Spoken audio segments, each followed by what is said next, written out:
perfecto. Bueno, luego de esto hay unas preguntas que se hace, que es de dónde venimos, quiénes somos.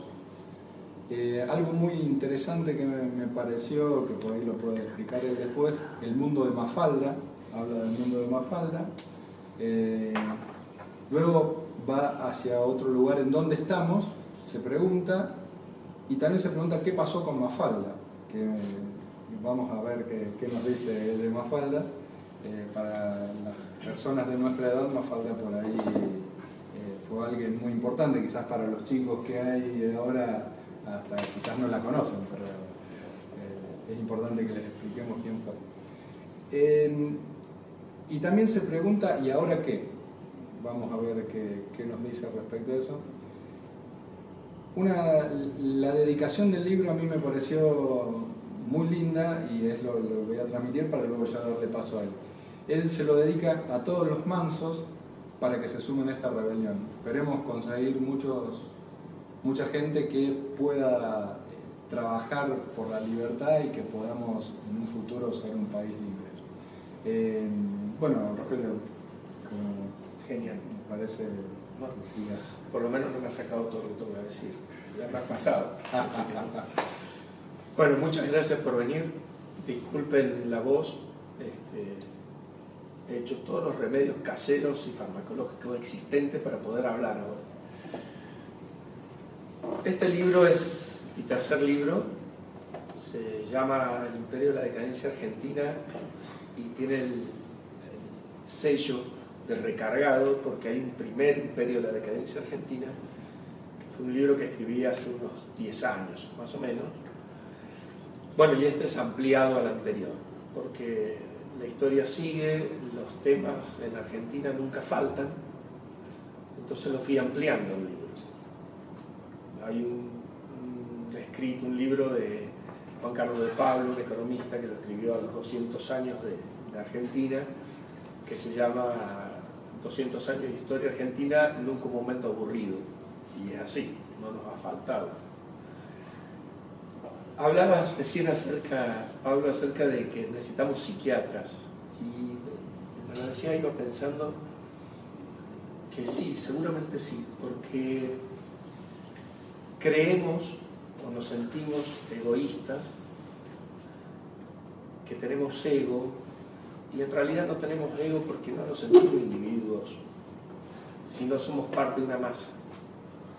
Hemos perdido nuestra capacidad de ser seres independientes. Entonces, si todos hacen una cosa, yo tengo que hacer eso para ser parte de ese grupo. Y gritar y saltar y ponerme delante de los otros, pero siempre de ese lado. Ahora, si tengo que decir lo que yo pienso de verdad, aquellos que piensan, que lamentablemente cada vez son menos, no se animan y no participan y no hacen porque el que dirán, porque es políticamente incorrecto.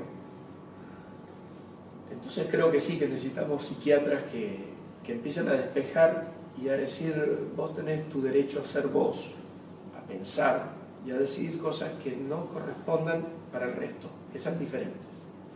Así que un punto nuevo para agregar a lo que uno sale a charlar. Hay una autora, no sé si la conocen, Ayn Rand, que en mi segundo libro, La Rebelión de los Mansos, es una versión bastante más modesta de la rebelión de Atlas, y ella está en contra de la palabra nosotros, y me parece maravillosa porque dice que si la palabra nosotros está antes que yo dejo de valer, y si el nosotros es más importante, el yo es sacrificable. Entonces yo puedo ser sacrificado como minoría delante de la decisión del nosotros. Y tiene que ver de nuevo con este ego que tenemos que rescatar y decir, yo tengo que tener mi derecho a ser yo. Y para eso el nosotros tiene que ser posterior. El libro se llama El Imperio de la Decadencia Argentina. El imperio. Imperio no por el imperio tipo romano, sino por imperar. Porque nos imperan la decadencia, nos imperan estas formas de pensamiento y de actividad y de acción y de reflexión. Desde, yo creo en 1890, yo voy más atrás todavía que Fraga, porque creo que la revolución del parque fue mal terminada, digamos, es como la revolución francesa, empezó bien y terminó mal, y esto creo que también, la revolución del parque empezó bien y terminó mal, terminó en Irigoyen, digamos. Entonces desde entonces nos van imperando, y cada vez más, las escuelas, las universidades, los colegios primarios incluso, de a poco se va sembrando la semilla de lo que es. Yo tengo dos chicos, una nena que no es nena, tiene 20, y uno que tiene 16, y estaba ayudándolo con una tarea del negocio de las guerras, que es un tema debatible, interesante. Bueno, en medio del video que estaban teniendo que ver los chicos, hablaba del heteropatriarcado que tenía que ver con el negocio de la guerra. O sea, hay una imposición continua de temas y de posturas que si uno se opone, está en contra, es desde un nazi en adelante. Ya gorila no se usa, así que ahora es nazi.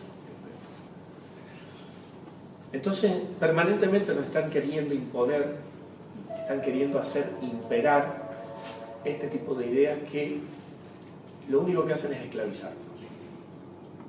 Y decadencia, porque para decaer primero hay que haber estado arriba, y Argentina lo estuvo.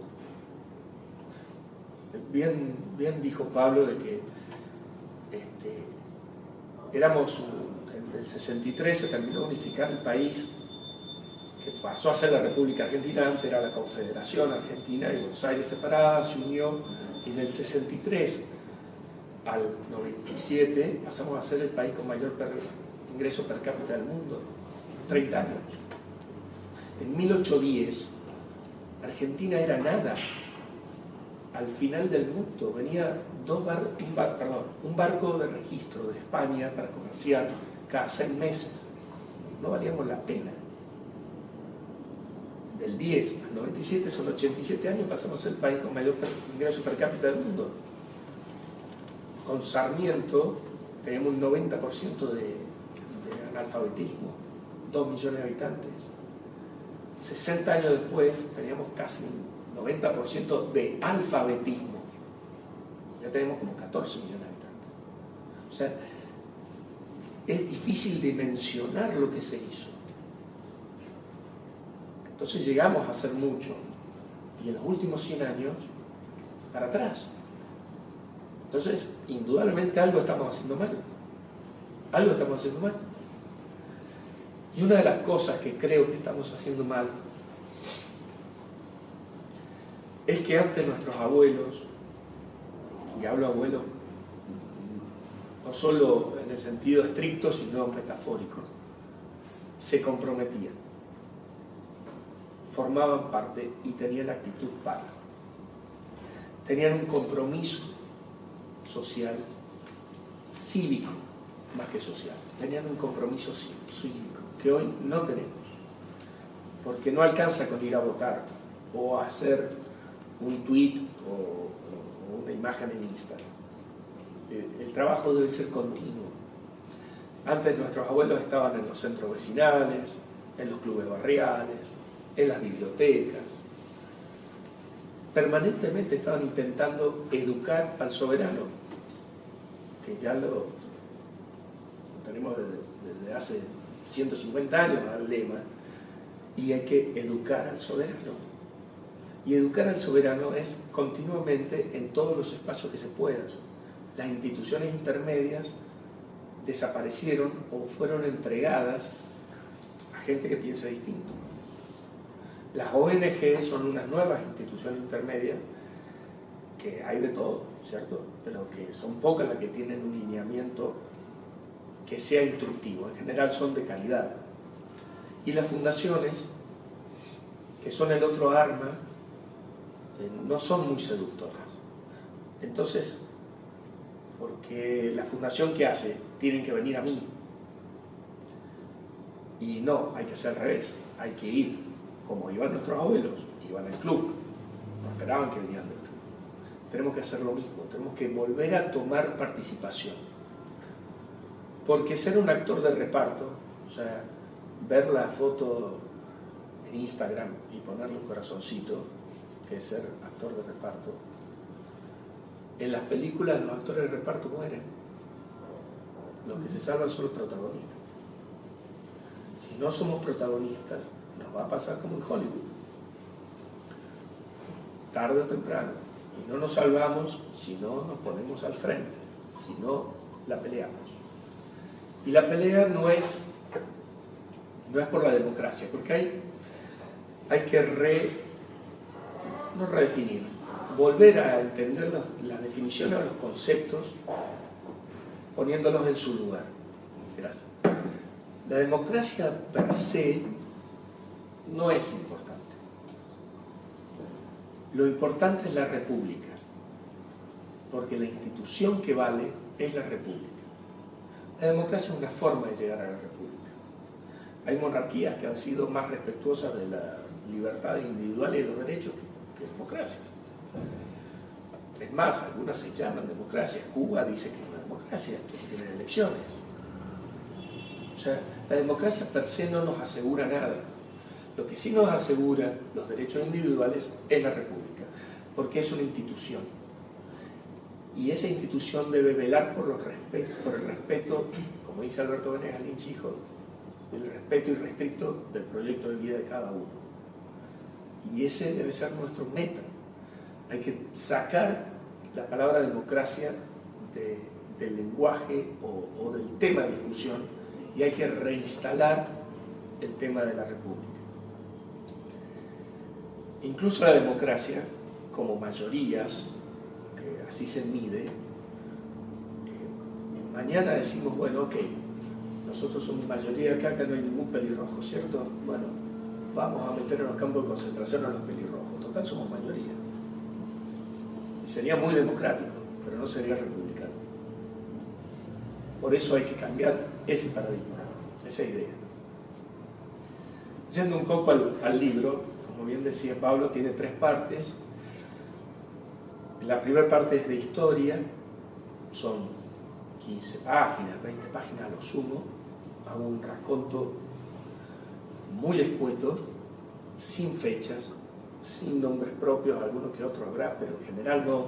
Lo que intento es hacer un análisis conceptual de las cosas que fueron pasando, desde los aborígenes, que no son, como les gusta decir, volviendo a las palabras que le dicen pueblos originarios, cuál es otra barbaridad lingüística, porque primero, no son originarios de acá, todos somos originarios de África, así que indudablemente no son originarios. Y si decimos que los tehuelches han sido originarios, antes de ellos hubieron otros. O sea, pero bueno, los aborígenes, desde entonces en adelante, haciendo un recorrido acerca de nuestra historia, viendo los movimientos de ideas y de trabajo que existieron. Y el movimiento de ideas es fundamental, porque antes de la batalla política, antes de que una idea se implemente, tiene que existir esa idea. Por eso es importante recuperar la palabra y volver a modificar las ideas, que las hemos perdido de los últimos 100 años. Termino con Mafalda. Mafalda, para mí es un trabajo sociológico, no es cuento, no es chistes. Realmente es fantástico. Lo que hizo Quino describiendo la sociedad argentina y distintas personalidades es increíble. Y para conectar con el segundo capítulo, que es el capítulo en el que realizo el hoy, me dije cómo puedo hacer para vincularlos. Entonces me imaginé los personajes de Mafalda, que mayoritariamente eran niños, que eran más o menos contemporáneos a mi persona, hoy. Yo tengo 52, pero cuando lo escribí con 40 años. ¿Qué fueron de sus vidas? De sus ideales, de sus proyectos de vida, si se cumplieron o no, hacia dónde dirigieron. Y es muy simpático, yo creo que quedó muy simpática la forma de saltar de un capítulo a otro. En el capítulo de hoy, bueno, hay varios temas, les leo algunos de los títulos, pero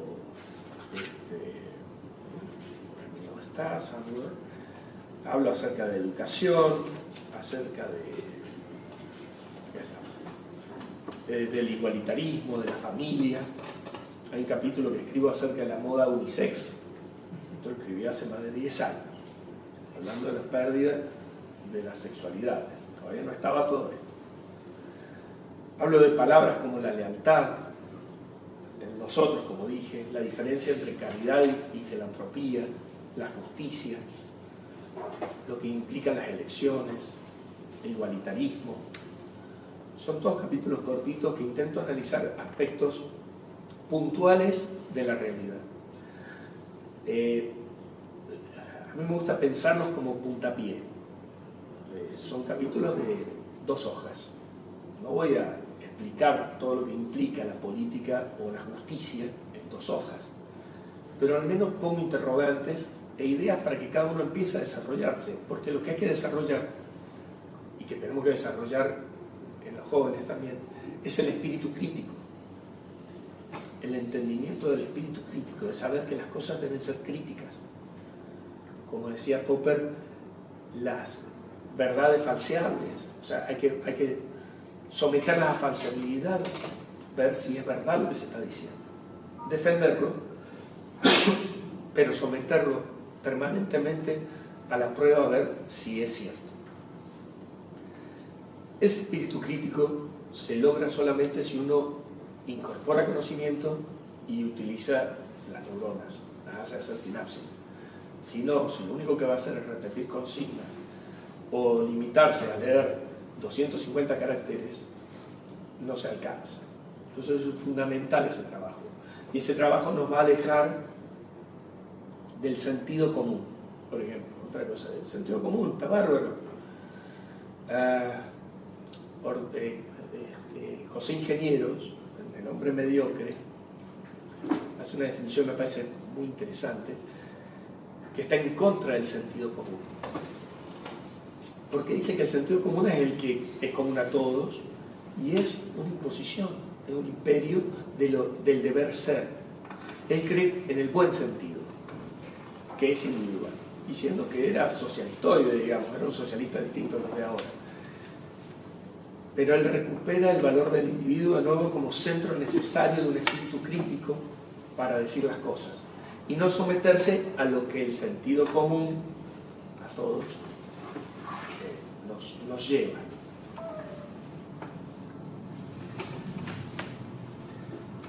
La educación creo que es el nudo. La educación no solamente en las escuelas, sino en la calle, en fundaciones que han tenido tan buena actitud como bases para armar este espacio y que nos permite crecer y dar las herramientas necesarias para que el resto crezca.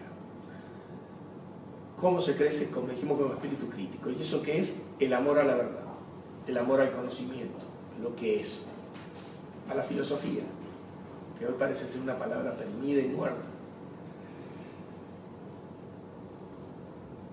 En todo ese tema de la filosofía y de la educación, las TICs, que son las técnicas y estrategias de la comunicación, han llegado a un nivel superlativo que realmente el que no las usa y el que no aprende o no emite opinión personal y no copiada es porque no quiere.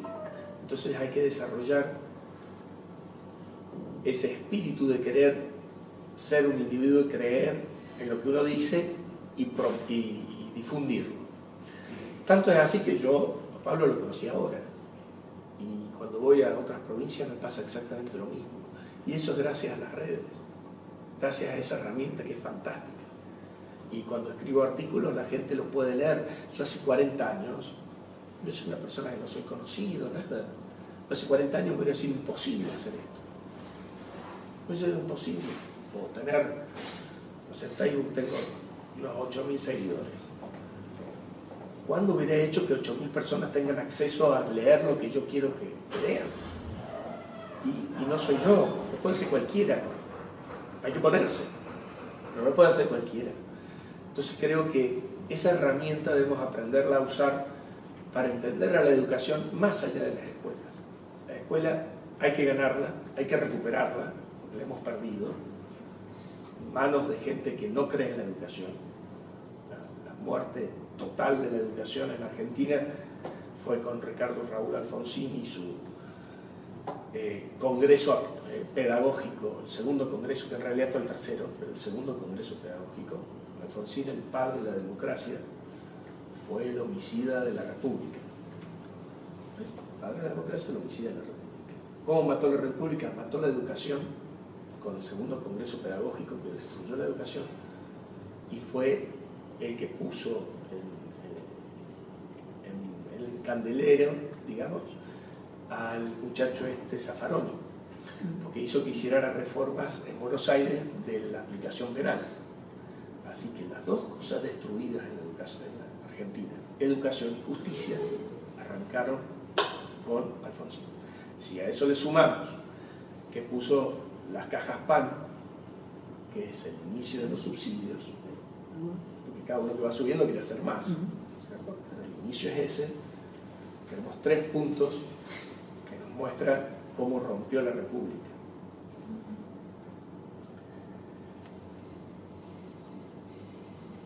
¿Cuál es la idea del liberalismo? Es el valor del individuo por sobre todo. Y al respecto hay una escuela de psiquiatría que es opuesta, prácticamente opuesta al freudismo, a Freud. Freud nos lleva para el otro lado, que es la Gestalt. Jung se llamaba el padre, digamos. Y tiene una frase que, si bien la tiró por otro motivo, pero yo creo que define fantástico lo que debe ser la acción del individuo en una sociedad, como parte de la sociedad, pero no como una unidad de trabajo, sino como individuos que trabajan en conjunto. Como dice, juntos pero no mezclados. Y esta frase dice: yo soy yo, tú eres tú. Tú haces lo tuyo, yo hago lo mío. Yo no vine a este mundo a vivir de acuerdo a tus expectativas. Tú no viniste a vivir a este mundo a vivir de acuerdo a las mías. Yo hago mi vida, tú haces la tuya. Si coincidimos, es hermoso. Ese es el secreto. Simple así. No tenemos que tener una subordinación al resto por hacer lo que dicen el resto que hay que hacer. Y la tercera parte del libro, que es un decálogo, ahora que están de moda los decálogos, lo escribí yo antes del decálogo, un decálogo acerca de qué habría, se llama el capítulo "y ahora qué habría que hacer en Argentina". Y como antes dije que no era ni filósofo ni sociólogo, tampoco soy político, pero era decir, a ver, ¿qué es lo lógico? O sea, a ver, ¿en qué nos tenemos que poner de acuerdo? Voy a decir los títulos de cada uno de ese decálogo. Dice: 1. Quienes son cabezas de familia deben asumir las responsabilidades que conlleva el papel de padres que eligieron interpretar. ¿Sí? Los chicos hoy son huérfanos y pretendemos que la escuela que el Estado le dé la educación, la salud, que nos diga qué pautas, que nos diga cómo tienen que educarse sexualmente, porque ya no podemos decidir cómo queremos que educarnos en la sexualidad. 2. Hay que recuperar la escuela destruida. La tasa de deserción que tenemos, 50% de deserción, 2 de cada 10 chicos terminan en primario. El tercer punto: debemos recuperar la armonía en la convivencia cotidiana de los argentinos. El índice de violencia que tenemos entre los honestos, digamos, que no decimos toda la línea de improperios que se nos ocurre cuando estamos en un cruce de calle, o el que se cuela en una fila, hasta el que nos asalta, como un motochorro que va y paga 100 pesos como de probation y sale. O el médico este que ha sido ahora juzgado, que va a ser juzgado por no haber llevado adelante un aborto, mientras que el violador está libre. O sea, hay cosas que están mal, indudablemente, y eso tiene que ver con la violencia que vivimos. Punto 4, terminar con las prácticas corporativas en todos los órdenes de la vida en sociedad. Volvemos a decir, son nosotros, y esos nosotros nos llevan a ser esclavos de ellos a los individuos. Las corporaciones, cuando priman sobre el individuo, sirven para destruirlo, nada más. 5. Lograr una mejor distribución demográfica y económica dentro de nuestra Argentina. Como quieren y necesitan tener a todas las ovejas juntas dentro del corral, el corral se llama Buenos Aires y conurbano. Entonces, todo va ahí, subsidios, precios, cosas, todo lindo para que estén las ovejitas ahí en el corral y poder manejarlos. Mientras el resto de la Argentina está absolutamente desocupado. Rivadavia, presidente que es muy criticado, y yo creo que injustamente en muchas cosas criticado, ha cometido errores, por supuesto, pero me parece que son muchos digitados para sacarle importancia a sus cosas. Por ejemplo, el préstamo que pidió. El préstamo que pidió, que había sido para hacer un puerto, y creo que eran las cloacas o el agua, no me acuerdo, pero un par de cosas. Y que no lo gastó para eso. Claro que no, estamos en guerra. O sea, no te vas a poner a hacer el puerto, que sería fantástico, cuando estás peleando o estás dándole plata a San Martín para que termine de hacer la campaña, o a Bolívar, lo que sea, y todas las luchas intestinas que había. Entonces, no interpretar lo que pasó. Las enfiteusis, que fue repartir tierras para que se empezase a producir, porque eran tierras vírgenes. Se hizo mal después porque se armaron grandes terratenientes y demás, porque se compraron, pero el concepto estaría bárbaro aplicarlo hoy. ¿Por qué no agarrar a toda la gente que por ahí no encuentra la posibilidad? Está en una villa 1114, no sé, 1314, no sé cuál número es el de Buenos Aires. Si bueno, el que realmente quiere trabajar, mire, le vamos a dar préstamo de arrendamiento, ¿no? Un arrendamiento con asesores del INTE y demás, en San Luis. Va a tener esta parcela, va a tener agua, nosotros le vamos a enseñar a plantar, usted va a plantar y nos va a dar un porcentaje. Argentina está el 50% de su mercado. Entonces, hay opciones para hacer cosas que no se hacen porque conviene que las ovejas estén todas juntitas. Bueno, después, consensuar y definir políticas de Estado que vayan más allá de las dedicado a cumplir sus obligaciones y que se incluya menos en aquello que le es ajeno. Volvemos al ejemplo de la ESI. A mí ¿qué tiene que venir a decirme el Estado que le tengo que enseñar yo a mí? Tenemos más de 60.000 regulaciones que molestan en la vida cotidiana. Todo eso tiene que terminarse. Alberti puso 4 puntos.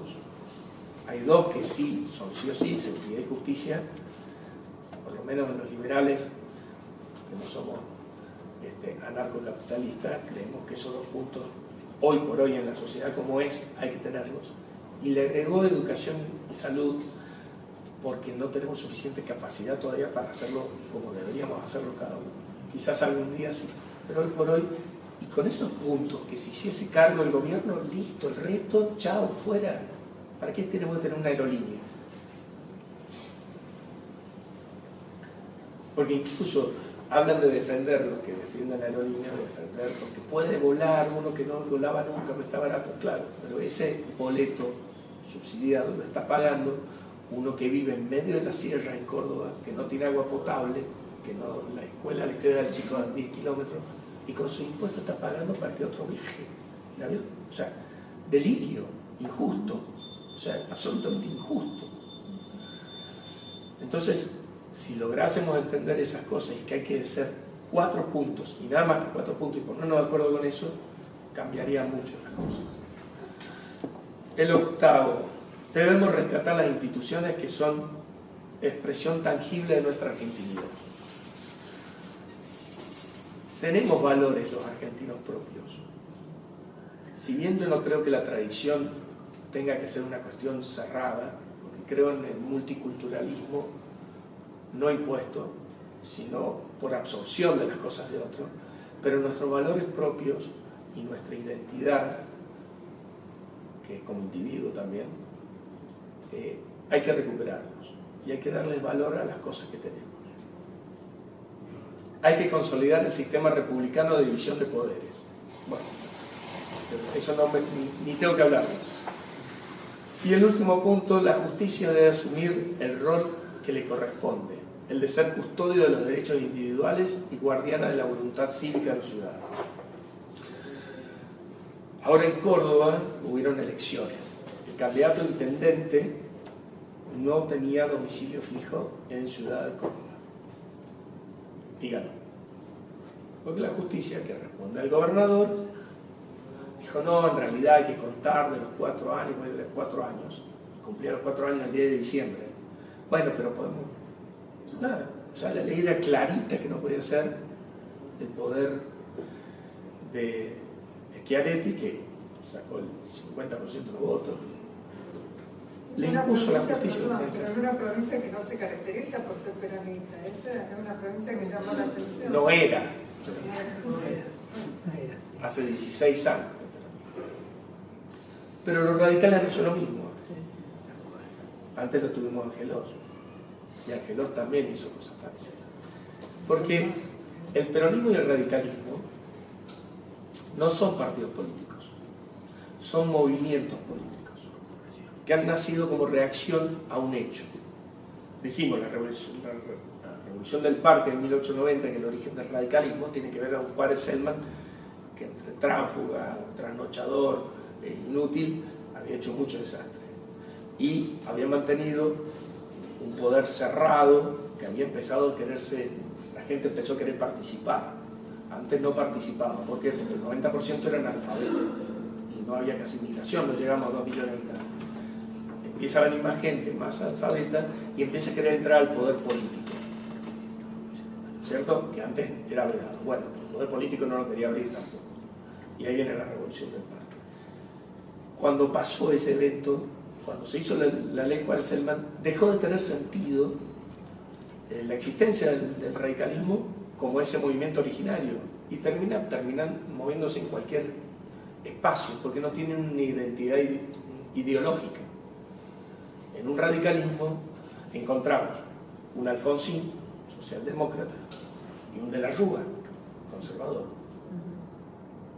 Y el peronismo pasa lo mismo. El peronismo nace como una nueva etapa, digamos, la clase que estaba más, clase, no me gusta decir clase. Los sectores económicos más relegados y que no tenían participación los empieza a hacer participar en la vida política. Una vez que logra eso, o que eso se logra, el peronismo también te deja de tener sentido. Y en el peronismo tenemos un Menem y una Cristina. Déjame decirte que un mismo Perón, con diferentes ideologías en diferentes gobiernos. Sí, lo que pasa es que eran lo más pragmático. Perón decía, al chofer le decía, usted ponga línea a la derecha y doble a la izquierda. Y él se hacía, se manejaba como quería. Él era el rey de las contradicciones y de lo ambiguo. Les recomiendo un libro de Joseph Page, se llama Perón.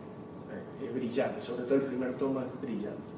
Y el primer capítulo, o el segundo, que hace una descripción del argentino, chapó, increíble, increíble. Así que eso es lo que pasa con las provincias peronistas o radicales. En realidad son lo mismo. Porque son movimientos que cambiaron de banderita, nada más. A tal punto que Cristina en su primer gobierno tuvo un vicepresidente radical. Son lo mismo.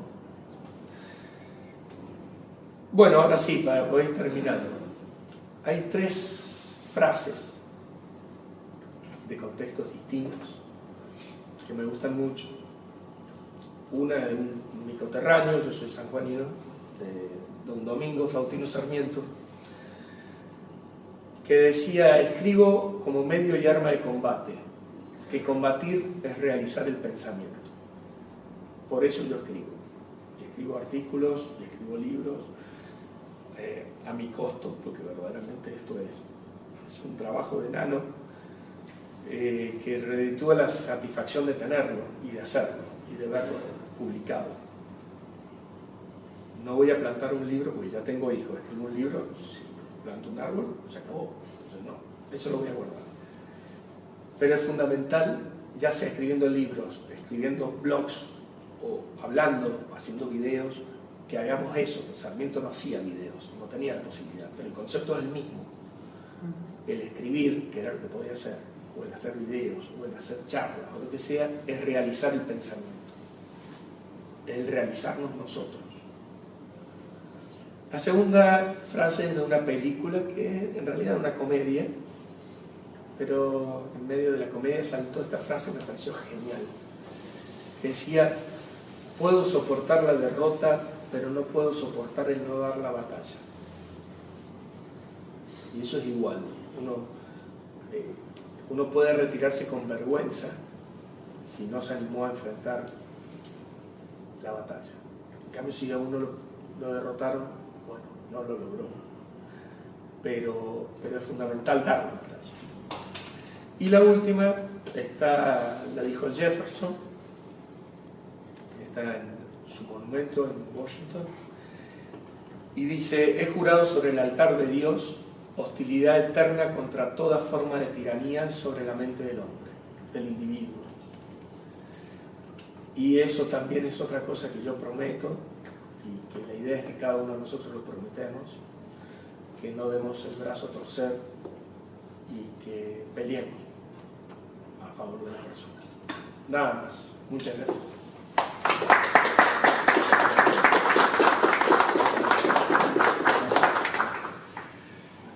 Bueno, la idea es que ahora debatamos un poco las preguntas que quieran hacer. Pueden comenzar. Esto no es un monólogo, es muy aburrido, pero es un monólogo. Así que la idea es que charlemos y intercambiemos opiniones y cosas. Una preguntita, antes Sí. de que preguntas de reflexión, Sí. una de información que me quedó. ¿Qué cambio propuso Alfonsín que destruyó la educación? Varias cosas. Primero sacó las amonestaciones, comenzó con la quita de exenciones, después bajó las notas, primero de 7 pasó a 6, la forma de hacer,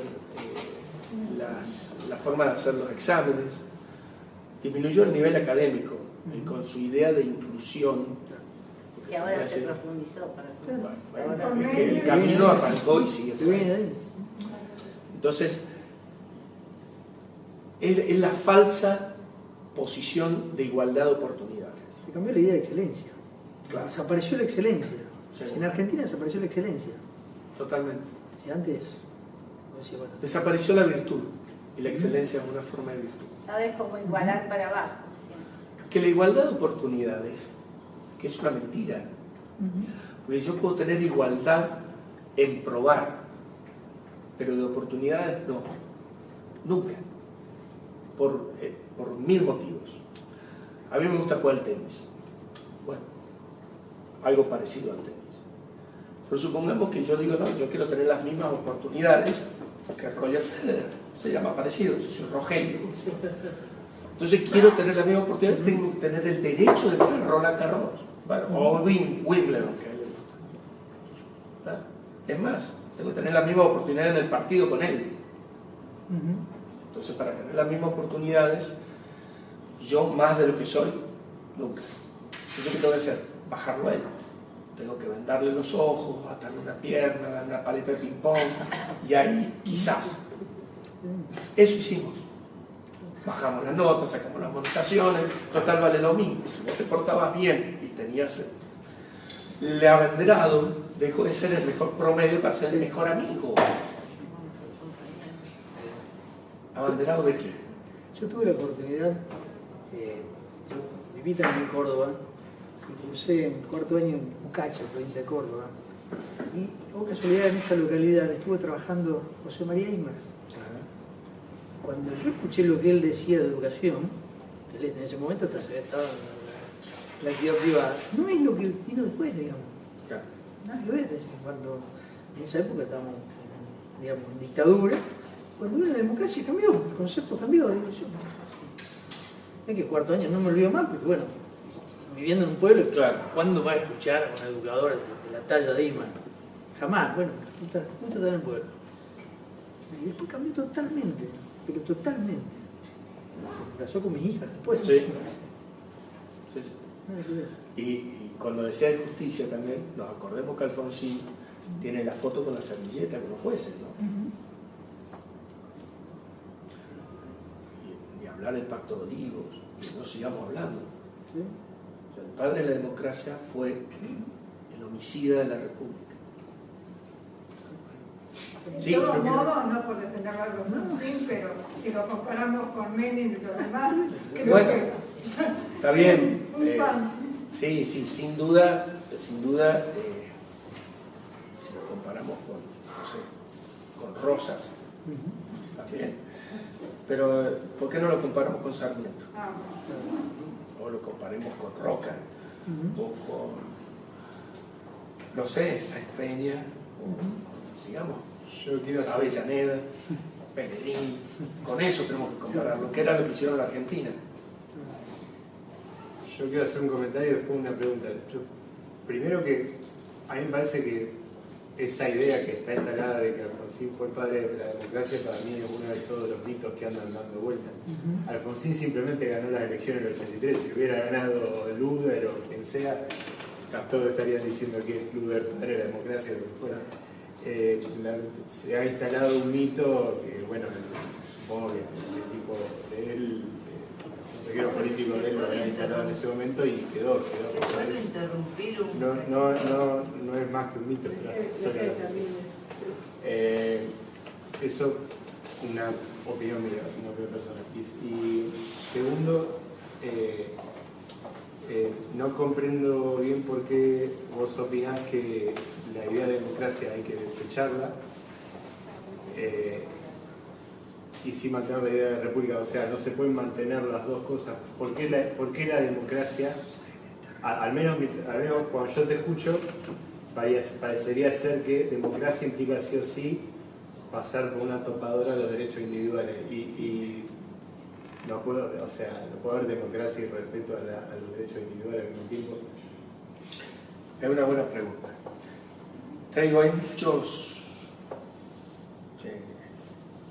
pensadores, muchos filósofos más avesados que yo. Sí. Incluso Aristóteles, ese muchacho, que cuando hablaba de democracia, él hablaba directamente de demagogia.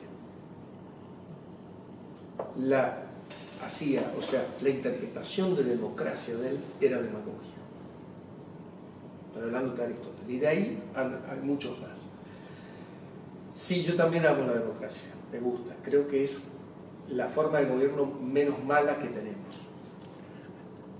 Estoy de acuerdo. Pero no tiene que ser nuestro centro de atención. Nuestro centro de atención tiene que ser el fin, que es la república. La herramienta para ese fin hoy es la democracia. Pero vuelvo a decirte, hay monarquías. Inglaterra, ¿sí? Es una monarquía representativa, no es una democracia tal cual, y respetan los derechos mucho más que nosotros. ¿Sí? O España. ¿Verdad?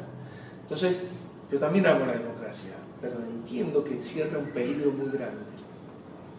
Y que es un peligro que hay que pelearlo permanentemente. Y la forma de pelearlo, me parece, es sin perder de vista cuál es el fin, que es la república. Mientras entendamos que el fin es la república, la democracia va a servir como herramienta. Ahora, si nos olvidamos de la república y nos centramos en la democracia, y todo es la democracia, porque ¿qué político escuchan hablar de la república? Todos hablan de la democracia, porque es la herramienta. Y ahí se pierde. Ese es el tema. Si me expresé mal, es factible. No es que esté en contra de la democracia, pero no es lo más importante. Claro, sí, ahora te comprendo. No es el centro. Te comprendo. Pero de hecho lo escuchamos varias veces, de votar a ver cómo tomar al Poder Judicial, por medio del voto. O sea, de un poder sobre el otro a través Ahí de tendrías, democracia. suponete, gana el F y F, la cosa, el nuevo contrato. Fíjate la falta de valores, porque yo no entiendo que alguien pueda votarlos de ninguna forma. Pero aparte, cuando Alberto Fernández ha dicho las cosas que dijo, si después están a los besos, pues sí, no tenés principios. No es ni siquiera inmoral, porque no tiene morales, es amoral directamente. Es impresentable. Y democráticamente pueden hacer que vos no tengas derechos. Sí. Quería proponer que levantemos la mano cuando hablen por el señor. Dale. Porque quería preguntar, por ejemplo, ¿cómo harías para convencer a padres peronistas que, bueno, o sea, yo me imagino regalarle el libro a mi mamá, que es la peronista, culmen de la familia, y me gustaría que puedan absorber la Es difícil, información. son muchos años.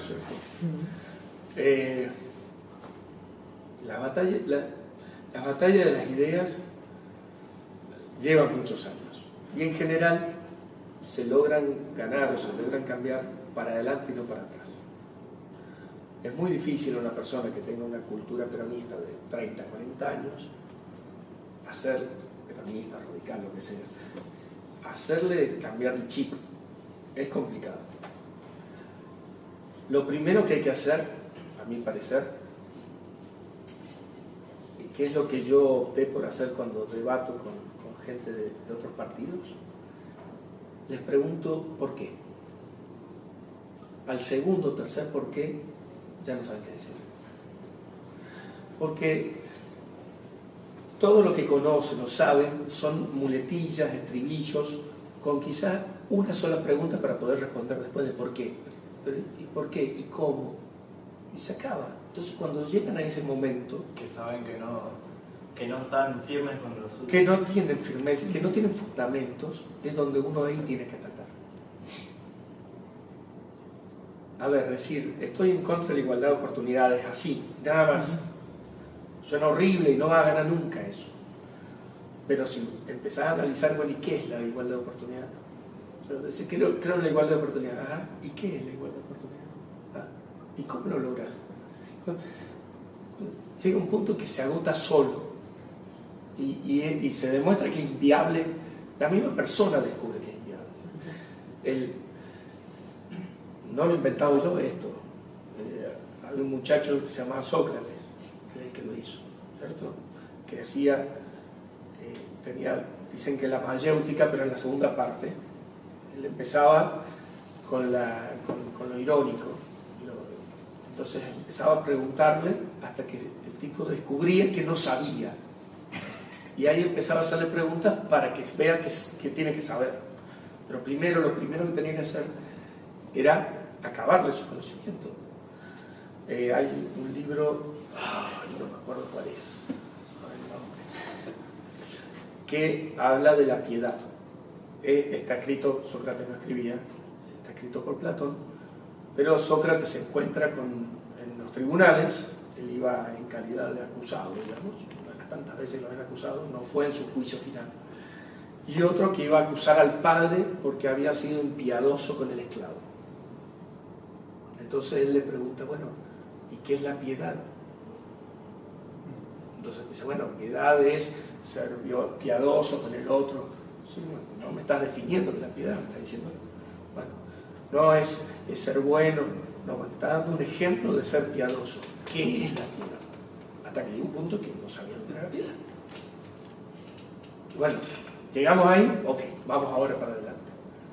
Es igual. ¿Cómo discuto, cómo intento debatir, no discutir? Porque la discusión son enfrentamientos, el debate es una mezcla, ¿cierto? Los ingenieros, de hecho, somos más pragmáticos y vamos por el razonamiento al absurdo. Es lo mismo.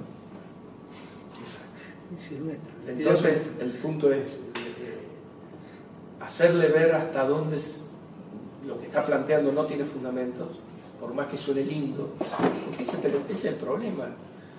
Es muy empático todo lo que dice el socialismo, es más empático. ¿A quién no le gustaría que todo el mundo sea rico, que todo el mundo la pase bien y sea sano y feliz? Imposible. Ok, ¿cómo? Ahí está el punto. Así que esa es mi humilde sugerencia. Va de Sócrates la sugerencia. El problema también con ese tema es que todas esas ideas que sostienen con esa irracionalidad la llaman con un fanatismo muy grande y también lo hacen muy propio de su identidad. Entonces, igual construir muchas cosas, ellos tienen que llevar un proceso que las rompe por una estructura que vos decías hace muchos años que sostienen. Y no es fácil aceptarlo para muchos que las cosas que repitieron, los eslogan y eso que está tan incorporado de golpe puede no ser. También es muy difícil discutir razonar. Sí. Y debería él mismo llevar la reflexión a su intimidad porque no lo vas a cambiar en una hora de discusión. Para nada. Tiene que estar muy predispuesto también a cuestionarse ellos mismos. Es difícil. La predisposición muchas veces viene también de parte de uno, en el aspecto de intentar sacarle el ataque personal, que es lo que el otro siente. O sea, siente que a uno lo están atacando, pues a nadie le gusta decirle, asumir que está equivocado, que son che, qué fiero que estás. No le gusta. Entonces más vale decirle, ¿vos crees que estás bien así? ¿Ok? Cambiar la estrategia para que el otro no sienta que es una discusión, sino un debate. Pasa lo mismo con el progresismo y sobre todo con el postmodernismo, que es un tema atroz. Pero fuera del análisis de la atrocidad, también se escudan en consignas y cuando vos atacás la consigna la personalizan y lo estás atacando a ella. Me pasó hablando con una chica hace un tiempito, entonces que el machismo, qué sé yo, ¿y qué es el machismo? Pero no, me pones en duda, no te pongo en duda, te estoy preguntando para que nos pongamos de acuerdo en qué quiere decir machismo para que lo analicemos, porque sabes qué interpretamos por machismo. Entonces, hay que sacarle la personalización a los temas para abocarlo al mundo de las ideas y desde ese lado empezar a cambiar. Porque si no, el otro no se entiende. Es la diferencia que hay entre dogma y doctrina. Todas estas cosas, y sobre todo de los movimientos como el peronismo, el radicalismo, han sido dogmas. Son así. Las verdades de Perón. Punto. ¿Quién era Perón? Para decir verdades. Pero bueno, las verdades de Perón. Y no se discuten como un dogma religioso. Las doctrinas son posicionamientos ideológicos, filosóficos, firmes, estructurados, que se defienden, pero que están abiertas a refutación. Y esa es la diferencia. Y a ese cambio hay que procurar. Sí, primero quería decir una cosa y después te voy a hacer una pregunta. Sí. El problema de lo que decía acá el muchacho, Alfonsín, el padre de la democracia, yo creo que parte de la base de un problema que tenemos los argentinos, que hasta que no lo solucionemos va a ser un poquito complicado, es la idea de generar mitos. O sea, acá se generan mitos. O sea, Sí. yo empecé a hacer política en 1979. La democracia llegó porque, no porque los argentinos hubieran generado, porque éramos 4 imbéciles que hablábamos de democracia, de república, de la constitución, éramos 4 imbéciles en todo Rosario.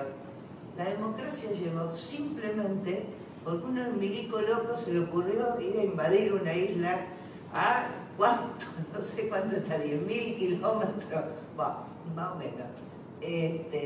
Y como estaba el mito de que los militares eran, o sea, cae el mito de los milicos, o sea, porque pierden más, entonces ahí se genera, la gente se autogenera el mito, el pueblo se autogenera el mito de que derrocó a una dictadura, o sea, y avanzó hacia, y a partir de ahí éramos todos los argentinos, gente democrática, buena, o sea, la misma gente que había estado aplaudiendo en la plaza un delirio de los milicos, eran los mismos que después, o sea, son todos, acabamos armando un mito, arriba del otro mito, y arriba del otro mito, y así, y Alfonsín, el padre de la democracia, ¿viste? Y casi no lo te digo, casi vos no podés criticarlo, porque si vos criticás a Alfonsín, Dios mío, vos le empezás a decir, Alfonsín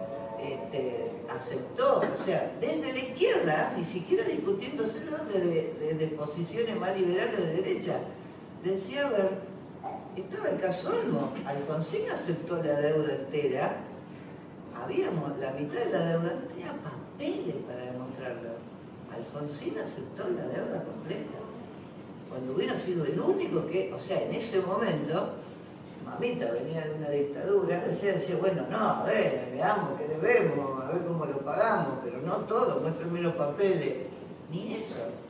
Digamos, entonces nos vamos haciendo mitos de que Alfonsín esto, después nos hacemos el mito de que él no sé qué, y en realidad la sociedad es muy poco lo que genera. O sea, pero se hace el mito y se autocree, digamos, de qué hizo, qué sé yo. Mi pregunta va a otro lado. Me acordé de eso porque hace una época muy terrible aparte, personalmente. En 1982, para la gente de mi edad fue, y para los que no queríamos, los que veíamos que eso iba a terminar, que iba a ser terrible, bueno, o sea, fue un año muy horrible. Decir, bueno, construyamos ciudadanía. Vamos al presupuesto participativo, esto es nuestro, esta plata es la que se nos designó para que los ciudadanos decidamos, vamos, la discutimos, las ganamos. Y poner el otro día, o sea, la otra vez filmamos un video con las deudas. Y te digo, me pasó algo terrible.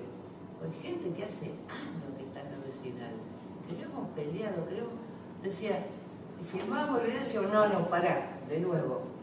O sea, decían, porque las obras que nos prometieron, yo decía, no, cortá, no prometieron nada. O sea, dentro de la regla del juego que ellos nos fijaron, nosotros las ganamos. Claro. O sea, no nos prometieron, la ganaron, le pusieron número de partida y lo pusieron en el... O sea, jugando en el... O sea, ni siquiera desde afuera proponiéndole cosas locas. O sea, es tan difícil, o sea, que a mí a veces me preocupa, o sea, que haya gente, o sea, yo también cuando tenía 20 años quería que todo fuera rápido y fácil, o sea, bueno, ya ahora me di cuenta, o sea, es tan difícil, a mí me preocupa enormemente, no sé tu visión, de que no hay mucha gente dispuesta a aceptar que esos cambios profundos y verdaderos llevan mucho tiempo, mucho esfuerzo, quizás no los veamos, igual hay que hacerlo, pero en serio, o sea, sobre todo, no lo tomen como una crítica, desde la rama del liberalismo, o sea, veo que, o sea, dicen, bueno, no, pero hay que, ¿viste? Y vos le decías, hermano, ¿con qué capital humano, o sea, en esta sociedad, ¿vos te parece que puede hacer tal cosa? Si no podés modificar no sé qué, que se te incendia el país, te corta la calle, o sea, creo que no se regula de que esto es muy difícil por lo que somos los argentinos. No sé si pensás muy distinto, si te parece una barbaridad. No, entiendo la desazón, porque también... a mí desazón no me agarra nunca. Sí, a mí sí, hay veces que sí me da desazón y bueno, soy taurino, somos muy cabezones, pero a veces sí, uno siente que se le aflojan las piernas y dice otra vez. Yo también en el 81 tuve el honor de visitar una comisaría para andar haciendo pegatinas, así que también conozco de aquella época.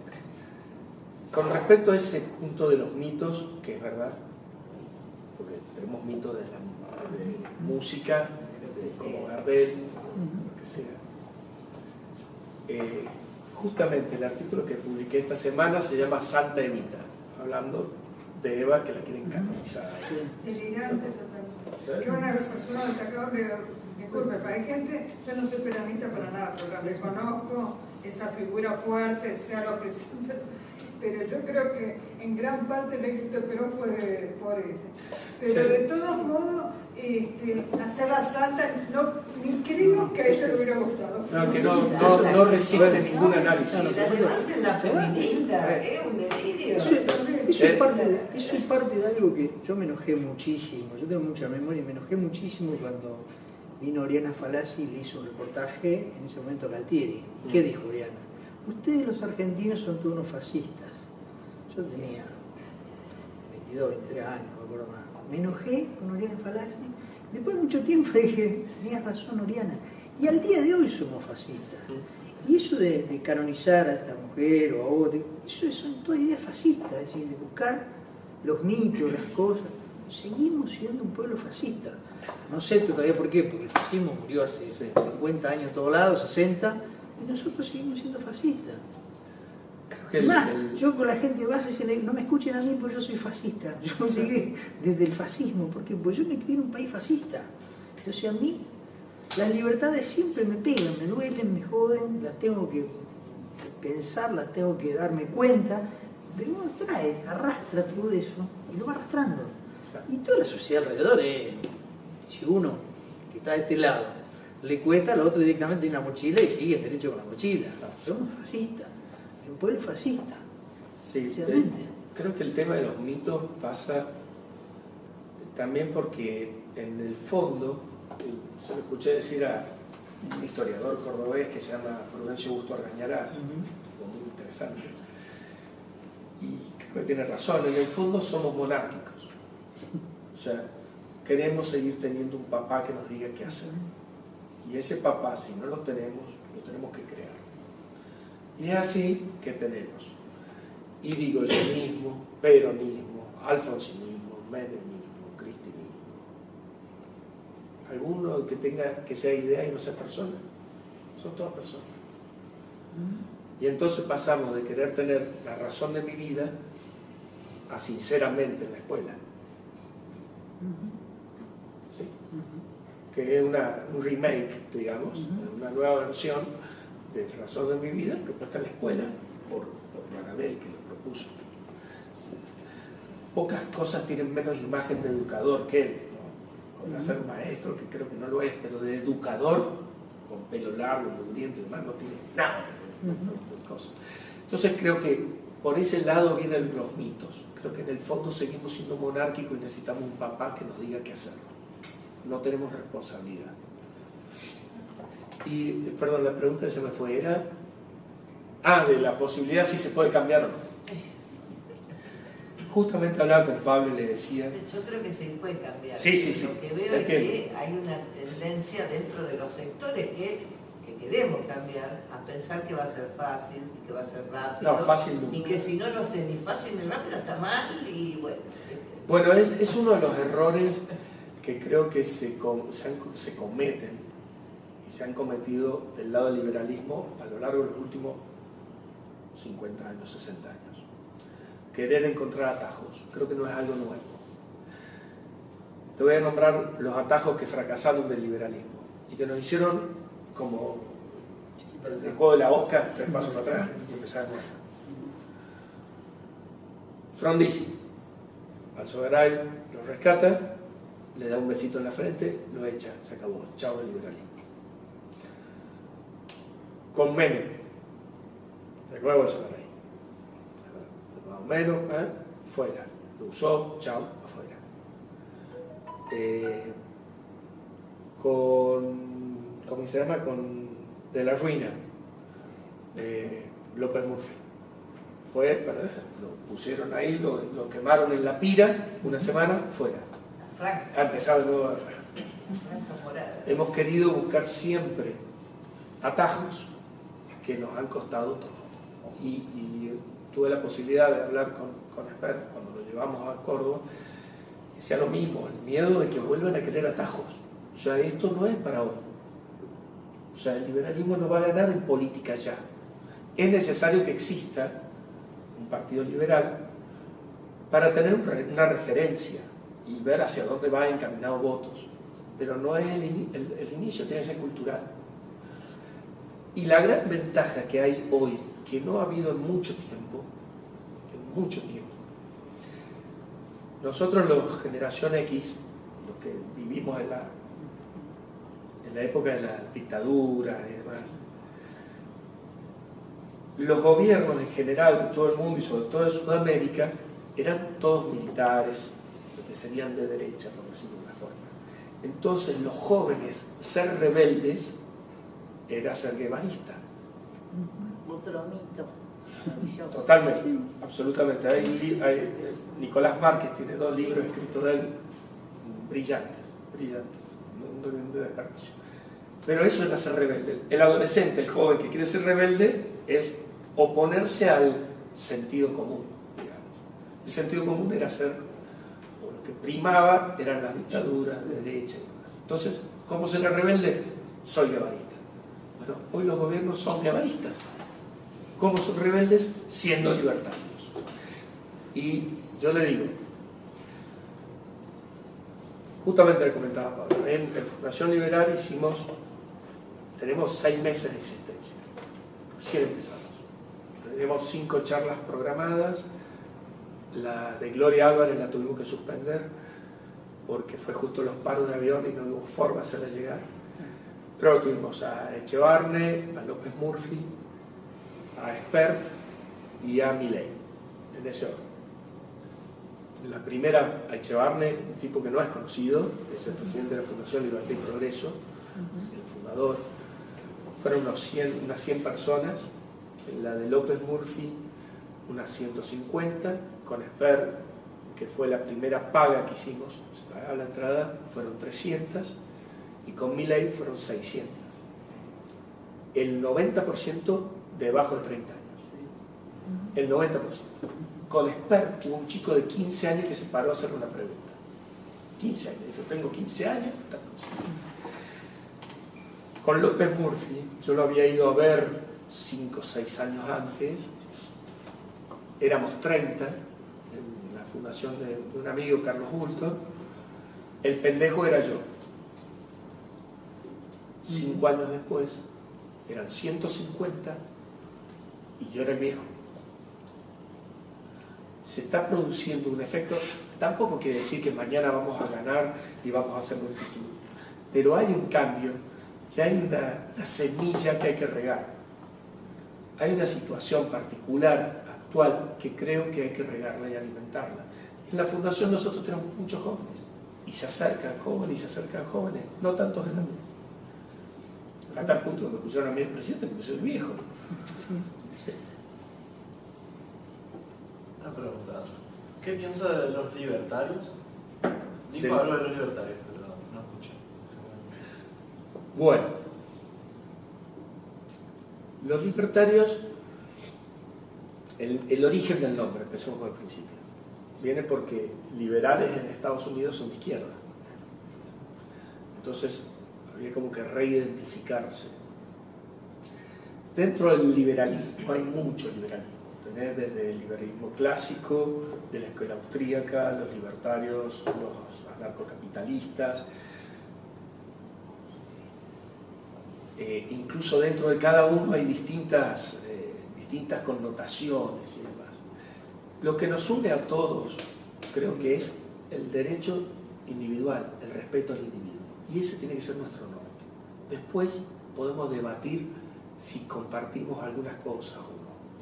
Por ejemplo, los libertarios en general, muchos no creen en que la escuela, la educación y la salud tengan que estar, no dictada, pero sí por lo pronto financiada en parte por el Estado. Yo creo que hoy, lamentablemente hoy, es necesario. Creo que hoy es necesario. No hay, porque si no los padres no mandarían a los chicos a la escuela directamente, tendrían los subsidios. Punto. Entonces creo que transicionalmente la forma de implementarlo, creo que el sistema de voucher es lo mejor en ese sistema hoy. Pero creo que por ahora el Estado no puede hacerse ausente de eso. me encantaría que sí se hiciese. Hay un randiano, que es otra rama también, y dentro de los randianos también están dos corrientes que se pelearon hace mucho tiempo, que dijo una definición al respecto, me pareció brillante. Se llama Diego López Colombo, es de Paraná. Y decía, a ver, liberales, libertarios, randianos, todos vamos a Francia. Uno quiere ir a Boulogne-sur-Mer, el otro quiere ir a París. Ok, vamos a Francia, después nos peleamos allá, pero no nos peleemos antes de salir. Y los liberales, libertarios, no estamos peleando antes de salir. Y eso es lo que tenemos que cambiar. Yo quería agregar un comentario que para mí uno de los principales problemas que tiene Argentina, según mi opinión, es el argentinocentrismo. Argentinocentrismo. ¿Qué quiero decir con esto? Hay casi 200 países en el mundo. Y yo, al menos todos los debates que veo, ya sea en televisión o por las redes sociales, y sobre que tal o cual cosa no se puede cambiar por X o cual motivo, y yo digo, hay un montón de países en el mundo, hay un montón de experiencias para ver, ¿por qué no vemos esas otras experiencias y a partir de ahí tomamos las cosas buenas y desechamos las malas para poder incorporarlo y así cambiar, ¿no?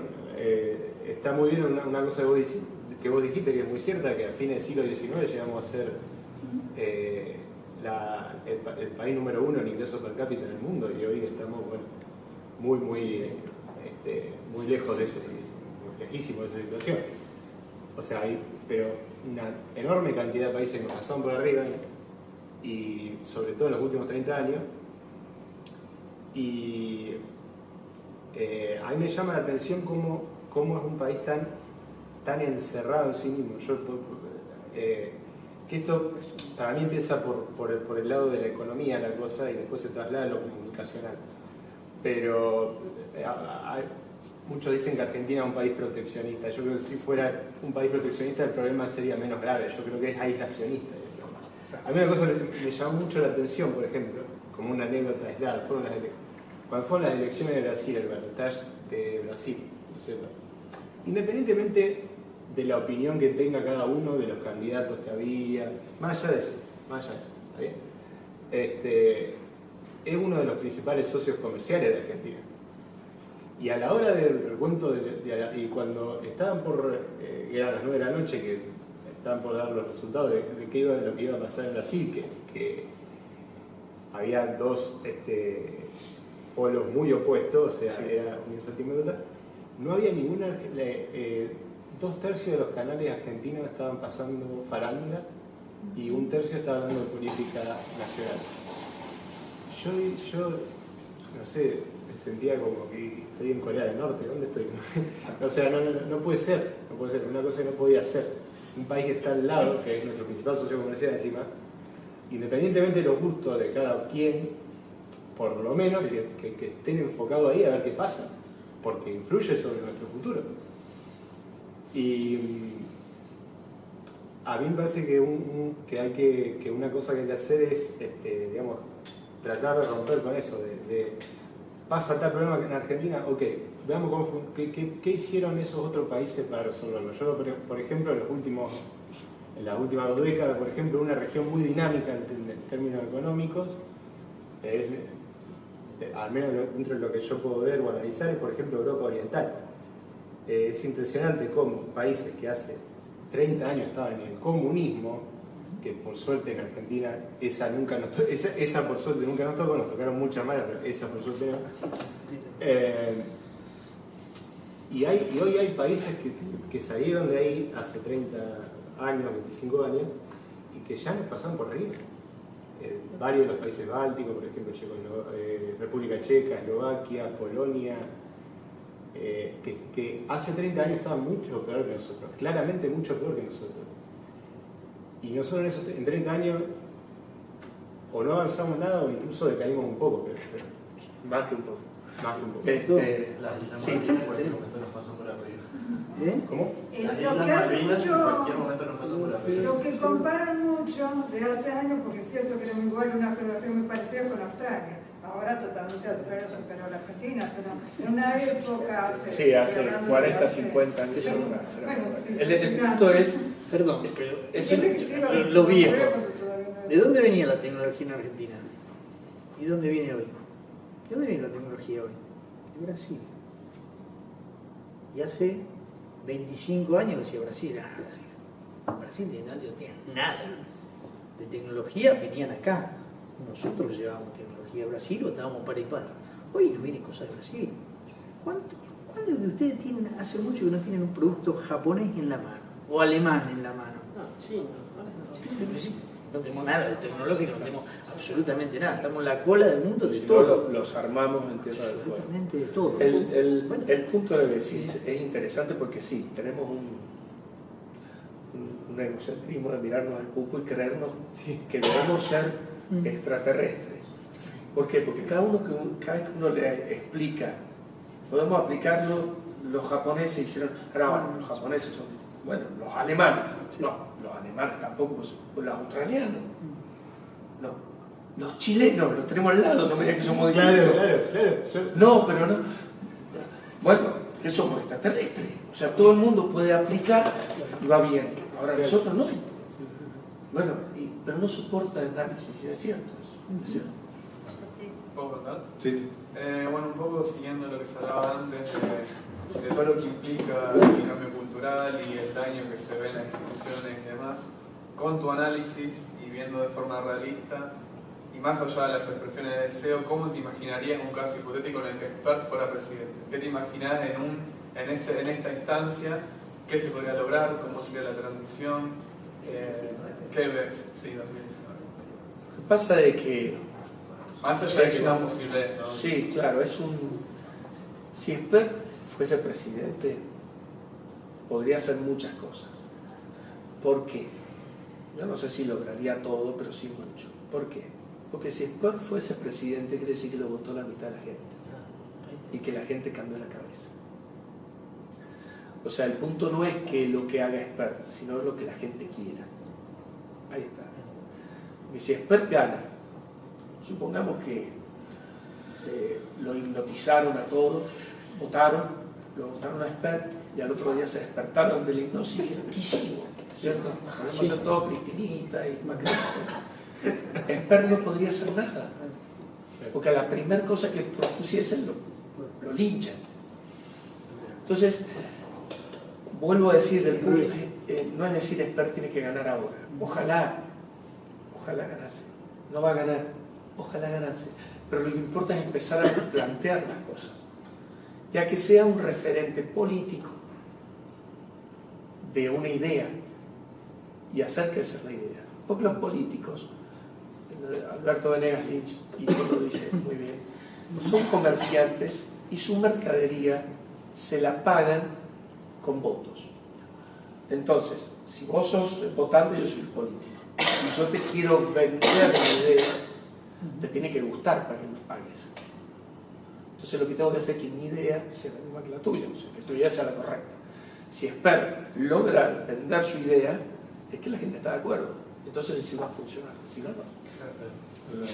Sí, yo quería preguntarte si escribiste algo de populismo en el libro este o en algún lado, porque hacer referencia a la izquierda, al socialismo, y para mí ahora el cáncer es el populismo. Sí, son, voy a decir en francés, la misma mierda con distinto olor. ¿Sí? El concepto es el mismo, es el concepto colectivista. Sí, pero uno es más de la dádiva, que es para mí el más actual. Pero el socialismo ¿qué es? El socialismo es decir, todos somos iguales. Sí, para ser iguales te saco a vos que sé para darle al otro. Es dádiva. Es distintas formas, pero el fin, el fundamento ideológico, filosófico es el mismo. Le saco al que más para el que menos. Vamos a ser todos iguales. El populismo hace eso. sé si están así, porque el otro dice somos todos iguales, que ya cayó por su propio peso, que no somos todos iguales, por algo cayó el muro y lo que sea. Y esto es no, yo soy el Estado, yo soy bueno, yo te doy, le saco al otro, te doy. Desde Robespierre en adelante eso se viene aplicando. Es más tosco, probablemente esto es más tosco que antes, pero creo que conceptualmente es lo mismo.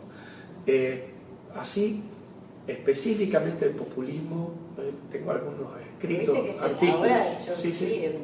Tengo algunos artículos que lo nombro, lo meto. Pero vos lo identificás con la izquierda. Pero es lo mismo que ha ido mutando con el tiempo. Hay un libro de populismo que lo escribió Gloria Álvarez que está interesante, está bueno.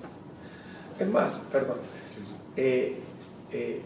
Ortega y Gasset, cuando escribe La rebelión de las masas, es un primer pasito entendiendo lo que es el socialismo, el populismo.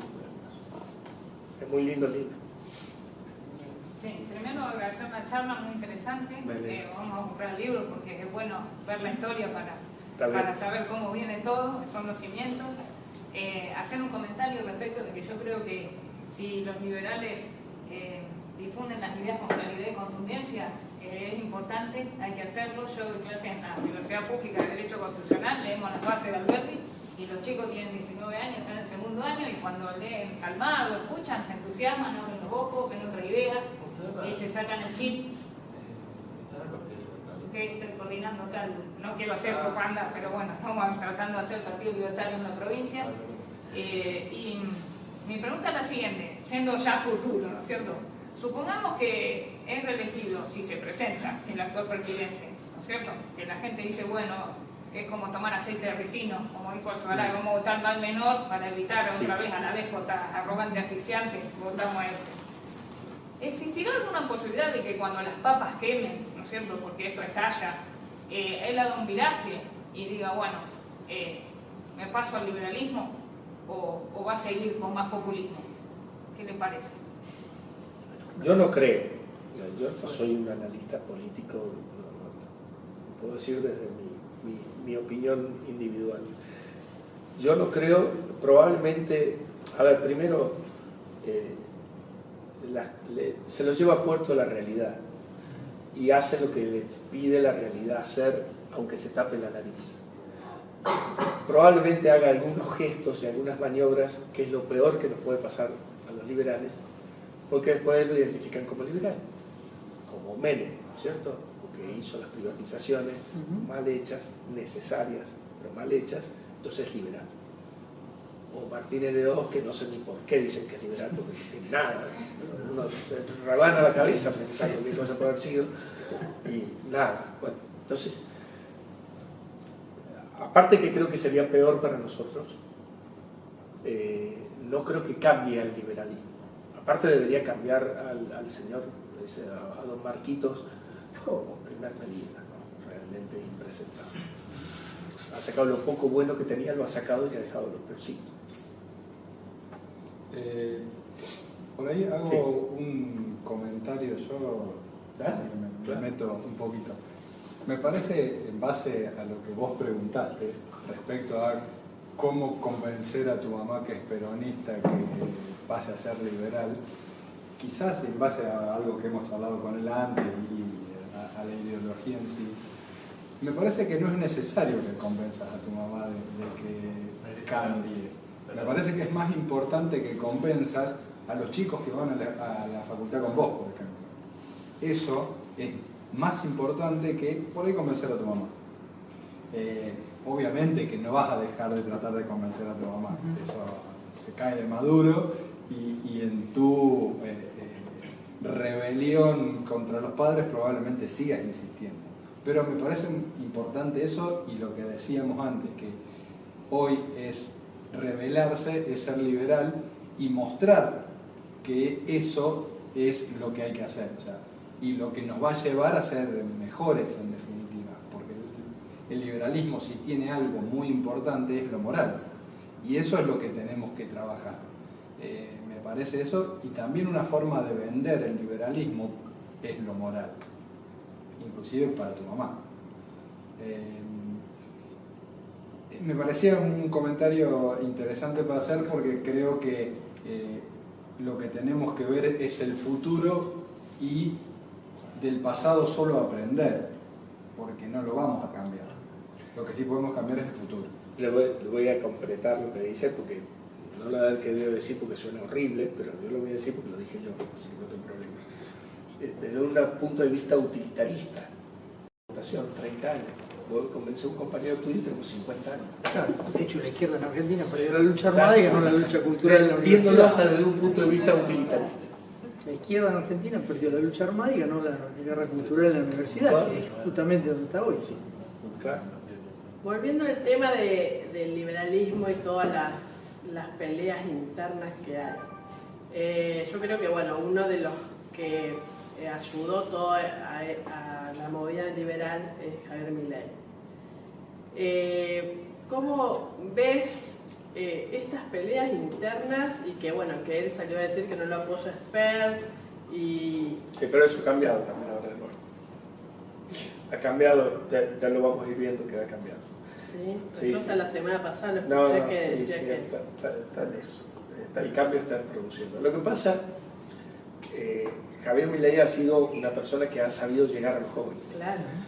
Ha Con utilizado su un carácter, lenguaje, con sus personajes. y un lenguaje, porque yo tengo, como digo, hija de adolescente, una hija de 20, y por ahí me dan ganas de ponerle jabón en polvo en la boca cuando me escucho hablar, porque los chicos están hablando así, horrible, pero lo hacen. Entonces uno intenta corregirlo, decir, puedo decir lo mismo de otra forma, pero no es lo que dice. Entonces Milei usa ese lenguaje, entonces se sienten identificados, porque haber metido 600 personas pago, y la mayoría jóvenes, escuchando economista, hace 5 años lo decían, y decían, ten pedo, no hay forma.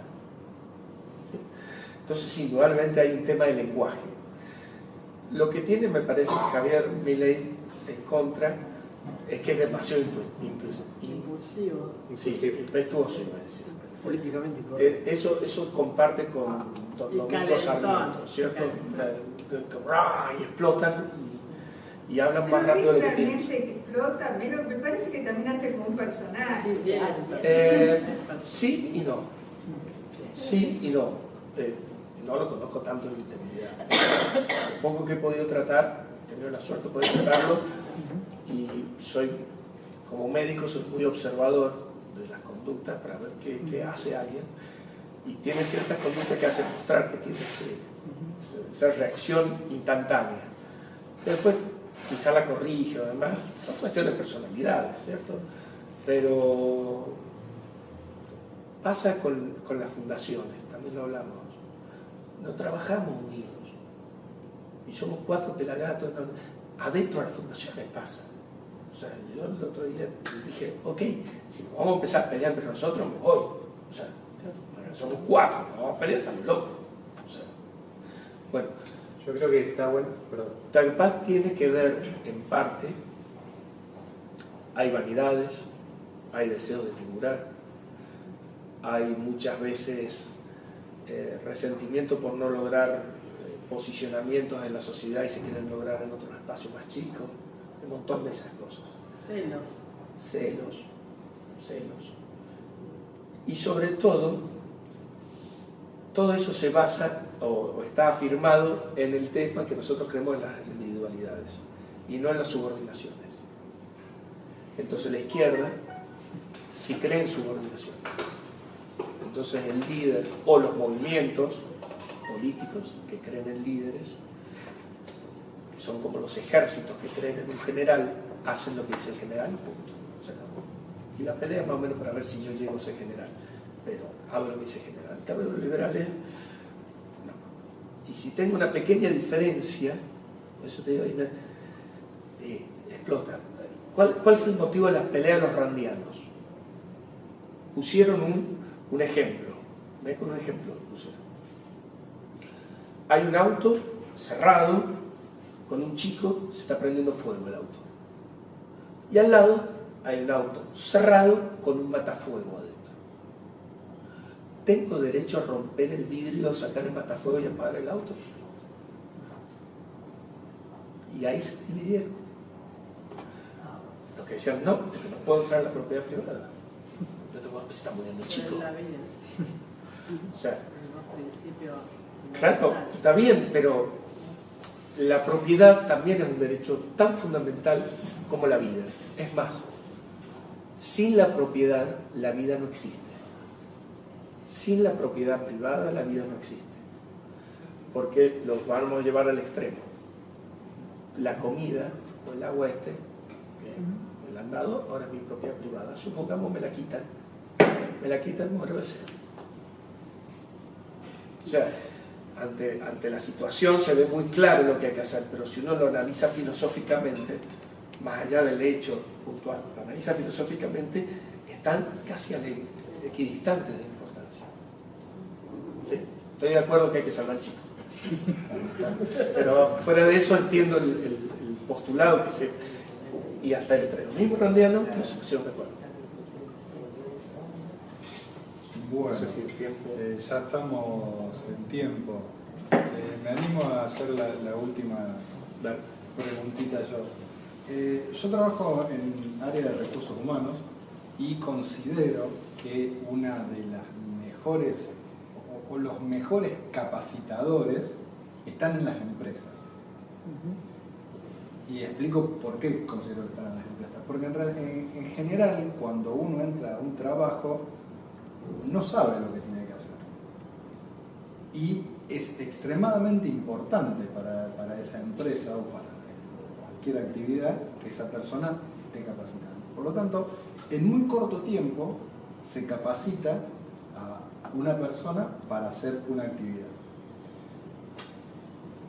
En relación, hemos hablado mucho de educación y considero que nosotros Argentina se ha hecho grande con gente poco educada, inmigrantes que venían de otros lugares con poca educación, hicieron un país grande y sus hijos educados nos llevaron a una decadencia. Y por una educación digitada por el Estado. Hablaste del Alfonsín y todos los cambios que hubo. ¿Cómo considerás, más allá de los vouchers? Yo creo que sería importante que las empresas participen mucho en la educación. ¿Y tenés alguna idea de cómo podría implementarse algo de eso? Yo no lo tengo, Espera que yo sí. Y es extremadamente... Espera que sí. Bueno, mi próximo libro se llama Educación y Generación Z, que es acerca de la nueva generación y la educación. Hay varios puntos. Cuando se hizo grande, como decís, había mucho un sistema de educación que era el conductismo, que básicamente no se le hacía pensar mucho y se le daba mucha formación puntual en algo. Entonces se le daban las herramientas y entonces hacía cero, punto. Los chicos de esos padres que vivieron sin educación no recibieron educación, recibieron instrucción, que no es lo mismo, porque no tuvieron la educación en valores y educación acerca de los principios de las libertades. Sí, mucha instrucción, son abogados, o sea, es incomprensible que un abogado, yo tengo a mi abogado, sea kirchnerista. ¿Sí? Hay motivos. Claro, o sea, si vos sos abogado y crees en las leyes, en la justicia, y vos ves que hacen los mamarrachos, no podés ser, ¿no? Es incompatible. Entonces, indudablemente está instruido, pero no está educado. Que las empresas tengan que entrar en la educación, sí, es factible. Pero yo creo que el tema pasa más por los medios, y volvemos a la computadora. Yo creo que hoy casi todos pueden ser educadores. Hay que potenciar eso. Así como pasamos del conductismo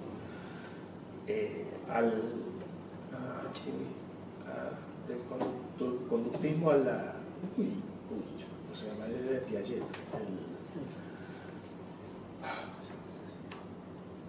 Bueno, ya me va a salir. Constructivismo. Pasamos al constructivismo, en el cual el constructivismo como idea pedagógica está bárbara, pero cuando lo llevaron a la filosofía y creían que todo se construía, entonces el hombre se construye y ahí le erramos. Por eso falló, yo creo, el constructivismo. Ahora estamos en el conectivismo y hoy todos podemos ser docentes. Hay una universidad digital que no tiene docentes. A nivel mundial no tiene docentes. Todos se enseñan entre sí. Entonces creo que ese es el verdadero potencial. Probablemente las empresas tengan que trabajar en base a eso. ¿Cuál es una de las escuelas más grandes a nivel digital que hay? Es Khan Institute. ¿Lo conocen? Hay un instituto Khan Institute. Es creo que es hindú, creo que es indio, o sea, creo que es de la India el hombre. El tema de que tenía unos sobrinos que vivían en Estados Unidos que no había forma de que aprendieran matemáticas. Entonces él empezó a mandárselos por video desde la India, creo que era de la India, estoy casi seguro, y empezó a enseñarles. Y los chicos le tomaron la mano, y como les gustaba, empezaron con los compañeros. Y entonces ya le dijeron que lo suba a YouTube a los videos. Y el tipo subía los videos de YouTube. Y de repente lo llamó un señor llamado Bill Gates a agradecerle que gracias a él, el hijo estaba entendiendo matemáticas y empezó a financiarlo. Y ahí apareció. Entonces, esa empresa tomó una idea positiva de las redes y la desarrolló. Creo que pasa por ahí, a mi entender, pasa por ahí la forma.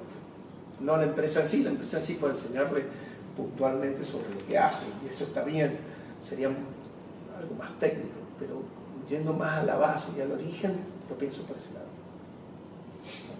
No. Bueno, ya estamos en hora de cierre antes que no he hecho.